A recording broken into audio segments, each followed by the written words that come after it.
Hey everyone, welcome to Post to Post. My name's Neil. Thanks for joining me today. We're talking jersey history. I've done a couple teams in the past, roughly 10 in the NHL. We're diving back into it. We're going to do Washington. They have some amazing jerseys in their history. You can see some behind me here, the reverse retro, and then that winter, I think it was a Winter Classic, not a Stadium Series, that Winter Classic Reebok jersey, which is super difficult to get. I nailed that off eBay 2.5 years ago, something like that, and I was worried that it was a fake when I got it, but it wasn't. It is real, and I'm very grateful that I have it in my collection. But there are more jerseys to discuss other than those two, other than the one I'm wearing. They have not an extensive history, but a really interesting history. So I've gone back through everything, and I've ranked each jersey that they've used. I have cut out some of them because the Reebok one that they used prior to Adidas was very similar to basically the one I'm wearing now. So I didn't really include some of the ones in the list because they're just so similar, but just looking at the basic designs throughout the years. And I've ranked them 1 to 9. I've got 9 to go through here. I do apologize for the quality of some of these templates because I pulled them from a site called Hockey Uniform Database, I think it's called. So I'm trying to avoid copyright and stuff. YouTube's kind of weird like that. So some of these templates are a little bit low quality. I apologize in advance, but just trying to avoid copyright the best I can. All right, let's get into this. My full ranking of the Washington Capitals jersey history. Let's start out with the worst one, the one I disliked the most, I guess. That is the 2018 Stadium Series jersey. I like everything from the belly button up. I think that's all great. The arms, the sleeves, the shoulders. Usually don't like yokes like that, but they work for me. I like the patch. That's great. But because it cuts off at the belly button and it has that big swatch of red along the bottom, it feels like a belly top. Like it almost feels like maybe that's part of the pants and not part of the jersey. So once I've seen that, I just can't get it out of my head. So I've always just kind of called this the belly top jersey. So love the colors, love the logo on the front. That's pretty cool. But yeah, it's the belly top jersey for me. Number 8, the 2007 Reebok jerseys, home and away, which is basically this one. In the template, it's the Reebok version. It's pretty much exactly the same. The biggest change was the neck. So I just included it as one. These are fine jerseys. I actually don't really dislike them at all that much. I've just seen them for so long. 2007 is when they came in. We're almost 15 years into the life of this jersey, or both those jerseys. I rank them together. So I think it's a little bit, it's long in the tooth. It's time for the Washington Capitals to kind of switch it up a bit and maybe try something new. And I think there's rumors of that. I don't know how much validity there is behind those rumors, but we'll see probably pretty soon, within the next 2 or 3 years. I think we're probably in line for a rebranding in I can't remember if it's 2 or 3 years, but around there we should see something new from the Washington Capitals. But for right now, this set of jersey is going to be this set of jerseys is going to be number 8. Number 7, I put the 1997. I think it was an alternate. I'm not exactly sure. Maybe it was. I can't remember. I was 11 in 1997, so I honestly don't really remember. And I definitely wasn't into collecting jerseys. But looking back on this one, it is unique. I kind of do wish they would bring it back in Adidas. I think it's just kind of average overall, though. It's got some muddy colors in it, which you usually don't see in the NHL too much anymore. So it might be kind of nice to see that come back, but I would say not for long. Roughly average jersey overall for me. Number 6, the newest jersey in their lineup from 2021, the alternate, which is going to be their alternate jersey. I think they announced for 3 or 4 years at least. So it's kind of a combination, and I talked about this recently, so I'm not going to go on a big ramble here, but it's a combination between a couple of jerseys. Their Winter Classic from a couple of years ago, which you see in my background, the Stadium Series jersey. So there's lots being pulled here. It's just, again, maybe a bit of an average jersey. Maybe I'd like it more if I saw it in person, but for right now, I'm just going to keep it in 6th.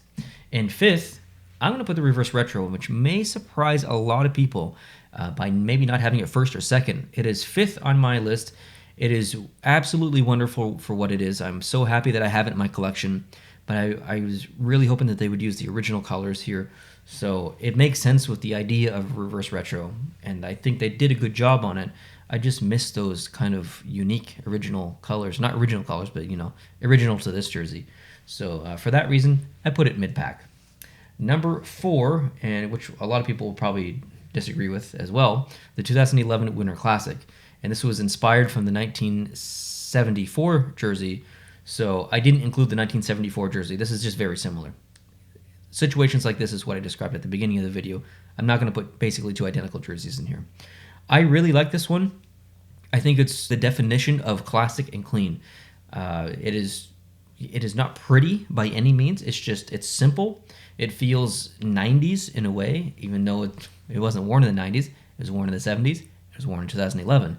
But it feels 90s. It feels late 80s, or just simple. It just looks like a jersey from a simpler time, if that makes sense. And I really like it. So thumbs up for this one.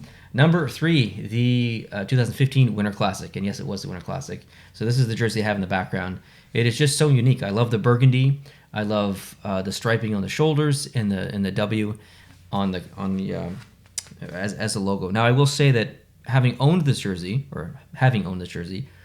I don't like the material that was used on the logo. It's very not even sure. Just a second. I'm gonna grab it. So this is just a replica version, but let's just listen to this. It's not even vinyl. It's like, I don't know. Maybe it is vinyl. It's just very. It feels cheap. It feels like a cat toy or something. So for that reason, I'm a little disappointed in it. But I love, like, just regardless, like if we just throw the argument of material, it is beautiful. I love the fact that they deepened down the color, went to more burgundy. It's very simple. Love it. Number 2, I put the 1974 dark version. So I ranked these separately because I just felt like I liked the dark version way more than the white version. And I think this is phenomenal. So this is the 2015 alternate that they brought back, and then they now have again, I think, in Adidas. So they've used this a couple of times, and I personally really like it. I understand why people don't, but again, it's just kind of the definition of clean. And number 1, I put the 1995 version of the Screaming Eagle, the Flying Eagle. I've heard all kinds of different descriptor words used to talk about this jersey. It is the original reverse retro. It is the original retro. It is the exact jersey that I was hoping Washington would come back with, and they did, just not the colors I wanted. So this is exactly what I wanted them to come back with. If they had that would have been my favorite jersey of all time in their whole history. But I love the fact that we can look back on this and still love it so much. It is almost 30 years old, and there are so many Washington fans who want this to come back, and I know some who don't. So not everybody loves this, and I totally get that, but I think a lot of people do really, really love this jersey. So maybe the Capitals would consider bringing it back. The reverse retro is a limited time run. They're not doing it again, at least anytime soon, and not with that same jersey. So maybe, based on the feedback that they got from the reverse retro, which was very positive, I think it was the most sought after and sold reverse retro when they were all first released. So based on those statistics, I wonder if the Capitals are looking at that and thinking, wow, they really like this jersey. This was a limited time run. What if we did it again, but we brought back the original colors, and then they made that a permanent alternate? That would be cool. That would be really cool. Or do they just go, they throw it all in the ring and they say, enough with these current jerseys.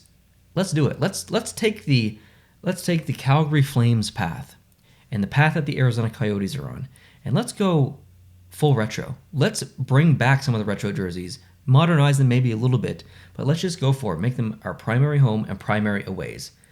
Washington, if you're listening, I am fully on board for that. Please do it. But I love the jersey.